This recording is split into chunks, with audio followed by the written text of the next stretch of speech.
Hi, YouTube fam. I am the nursing assistant, and today we'll get into if you are a new nursing assistant on a new job.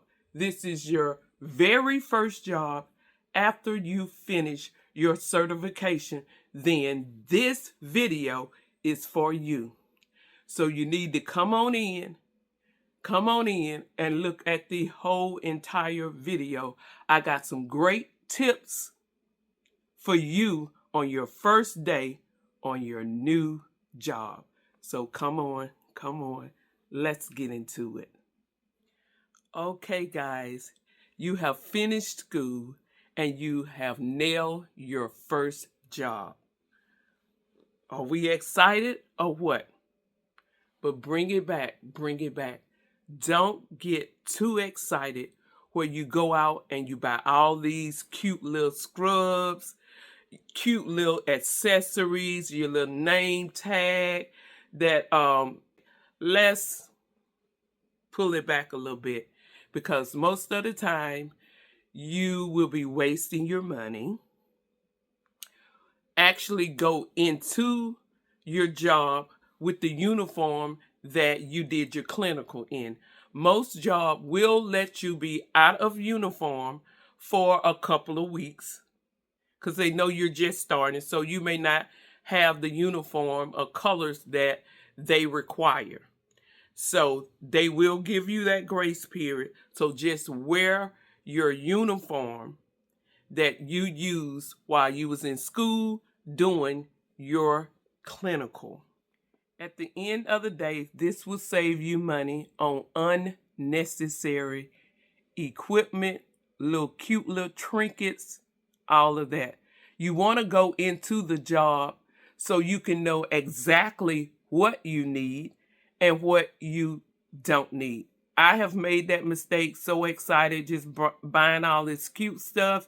And once I got into the job, half of the stuff that I had purchased, I didn't really need it. So we all want to save our coins, you know. The next thing you need to do to prepare before you get on the job, number one, make sure, I know I shouldn't have to say this, but you guys, I've been doing this for 30 plus years, and I have seen people come in looking very unprofessional. So I have to say it. The night before your first day, get your scrubs, iron them, have them looking neat, clean. Get your shoes, have them looking clean and neat. First impression mean a lot, and you want to come in there looking nice and professional. So get your uniform together, iron them, have them out. And also with your hair. My hair is down, but I would not wear my hair like this to work. I will pull it back in a ponytail or have a cap on my head, some sort. So pull your hair back. Make sure your nails are not long. When I first started, you could not wear fake nails or acrylic nails. Our nail had to be short. But now a lot of facilities know that nails are so popular and most people wear them. They allow you to have them, but please have them short. Do not have long nails going into your job. That's a no-no. So your uniform is nice and ironed. Your hair will be pulled back. Your nails will be well groomed and short. After you have gathered everything, got your uniform together and all of that, go on and do your lunch for your next day. If you're taking a lunch, go on and have everything prepared. You want everything prepared because you do not want any hiccups the next morning. Also, you want to get to work at least 10 to 15 minutes early. You do not want to be late on your very first day. So I suggest leave a little earlier. Have that leeway time for traffic, any kind of traffic accident, because whenever your shift start, usually people are either going to work or getting off from work, depending on your shift. So your traffic may be heavy, and you absolutely do not want to be late for your very first day. So make sure you leave home in time enough to get to work at least 10 to 15 minutes before your shift start. Try to get a good night rest.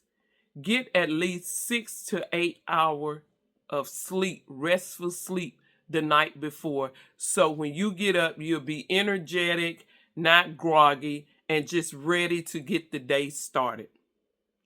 So once you get to work, clock in, and you go to the floor that you are assigned to work. Introduce yourself and find your mentor.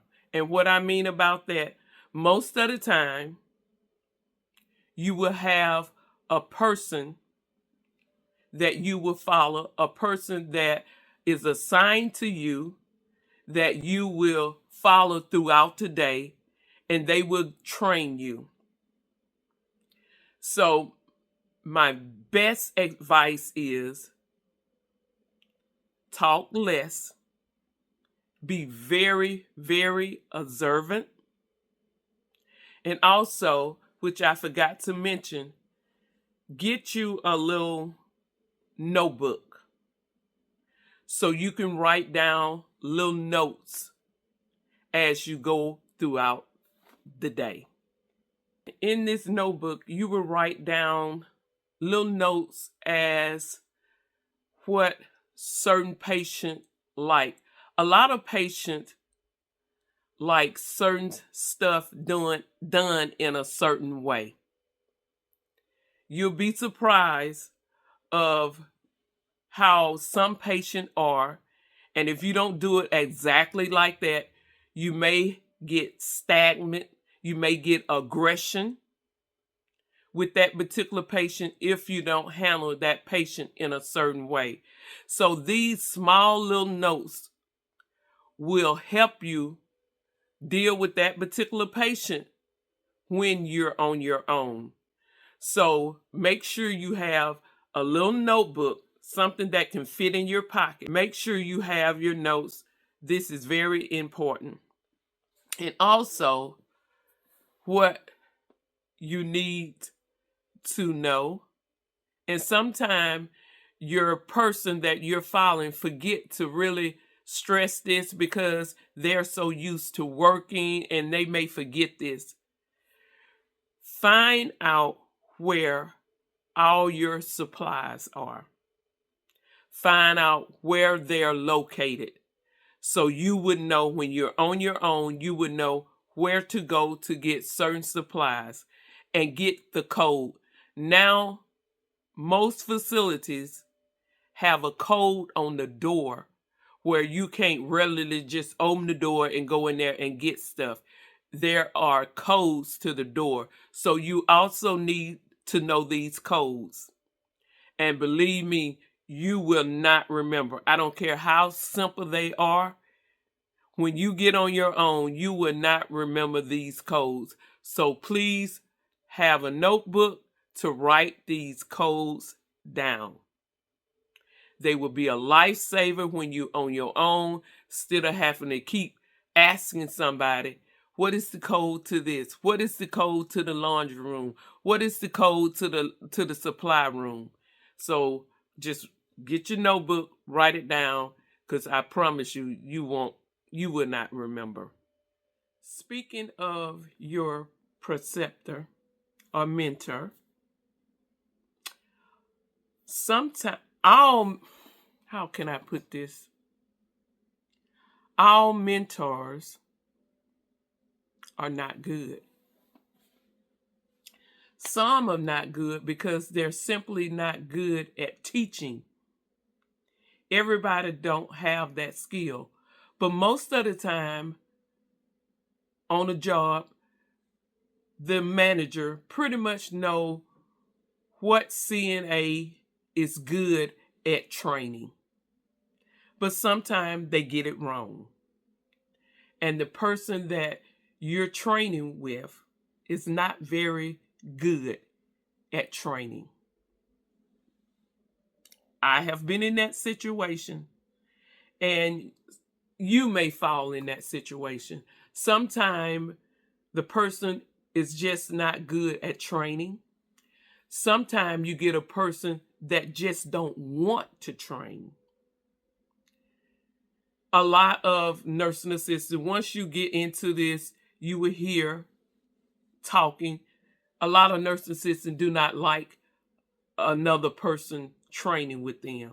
So therefore, they don't train very well. Sometimes you can't find them. Sometimes they lose you. So in this case, if this happened to you, I'm going to walk you through it to know what to do in this situation. First of all, you don't want to go to the nurse manager and kind of report, hey, she's not training me well or whatever, because you don't want any enemies or any resentment from the other staff. So you just go through the motion. You continue to train with her and observe.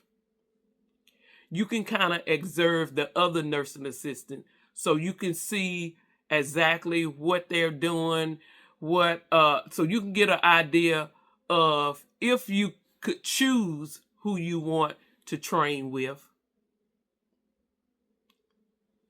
You'll know somewhat which one to pick. Now, you're not going to be 100% because you're just doing by observing, but just to give you an idea. So most of the time, you're a new nursing assistant, you'll probably be training for a week. And after that week, that nurse manager not only talked to your preceptor, she would talk to you too. So once she pulled you in her office to talk to you about your training, this is what you'll communicate with her without putting your trainer down. You just let her know, yeah, the training was good or whatever, but you need a little more training. Just let her know, say, I need a little more training. I'm not quite ready to be on my own yet. And that's okay. That's okay. They will give you additional days to train on the floor. That's not looked down on. That's not saying, oh, she hard to catch on. None of that. It's best to get your proper training than to get out on your own and not knowing what to do. So in telling her that, you can, at this point, suggest who you want to be trained with, because you don't want to go back to that same person. So at this point, you tell her, say, hey, if I could, can I change up on the person? Maybe can I train with such ... And 9 times out of 10, they're not going to have a problem with that. I have done it several times. So that is a tip if you get with a bad trainer that really don't know how to train or teach a new nursing assistant. One very important thing that you need to remember: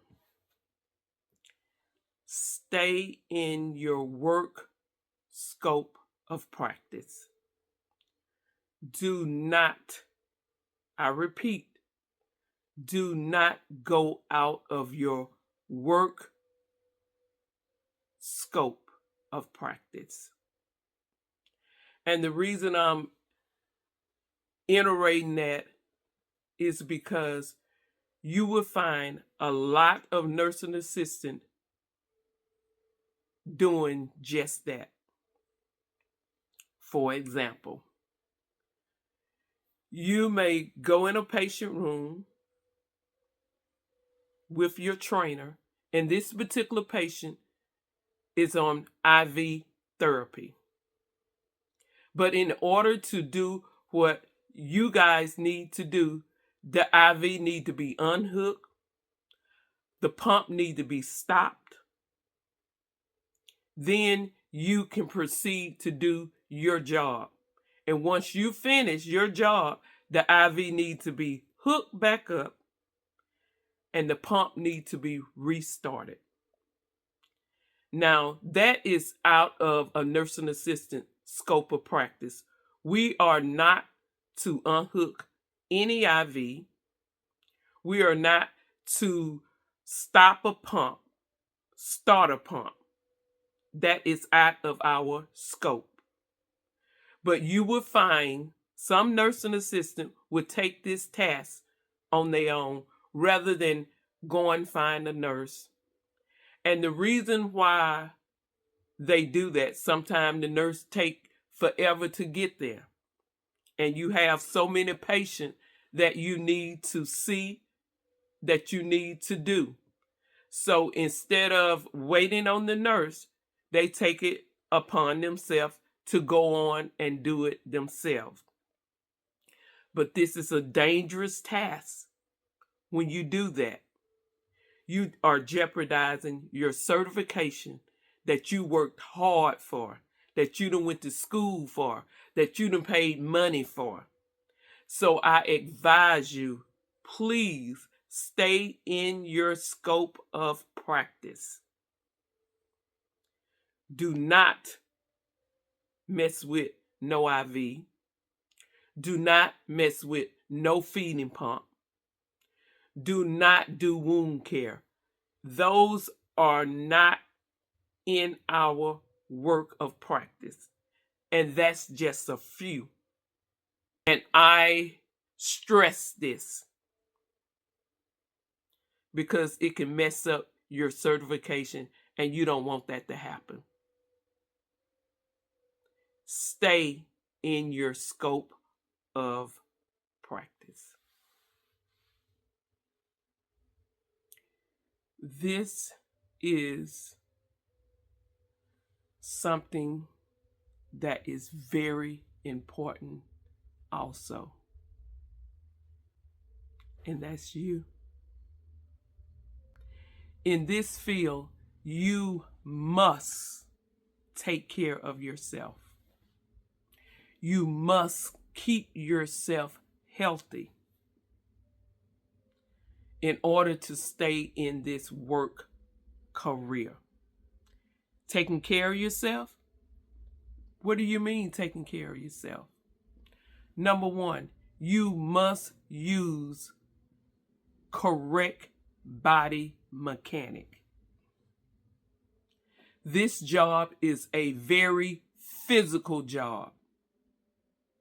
And you have to be aware of your body when you're lifting, when you're pulling, when you're walking patients.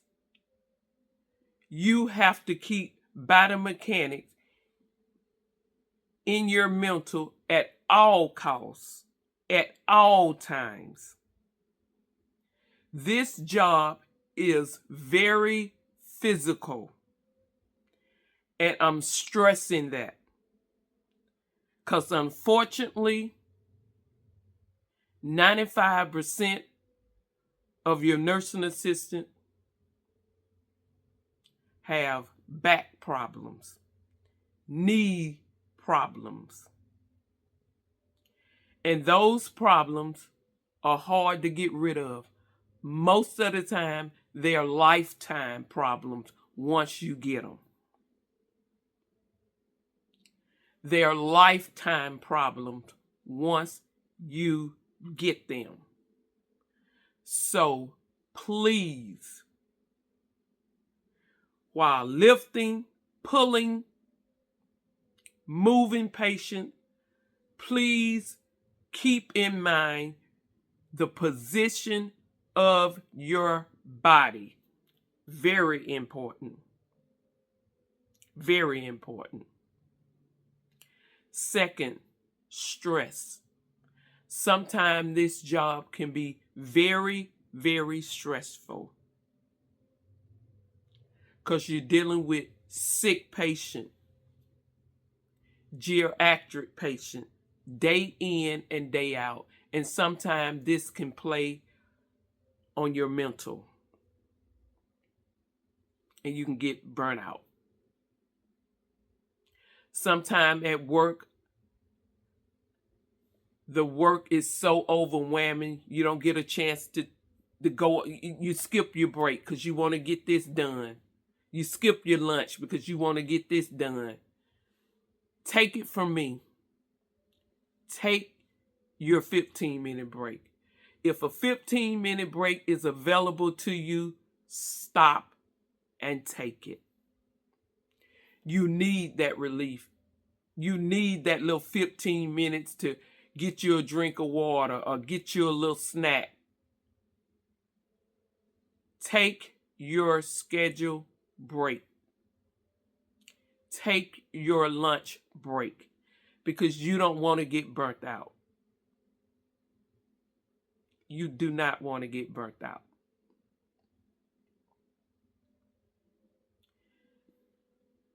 Another thing, do not overwork yourself. Usually in the healthcare field, they always need workers. You can always get overtime. And they will constantly ask you over and over, can you stay for the second shift? Can you come in on your off day? That is pretty much how it's going to be in the healthcare industry. Do not overwork yourself. Take mental break. I'm telling you, take mental break. Take your day off. Not saying that you can't do overtime, but be mindful of that. Don't fall in the trap where you are just constantly working. It's not good. You will get burnt out. So you guys, that is it for these tips on your first job, fresh out of CNA school.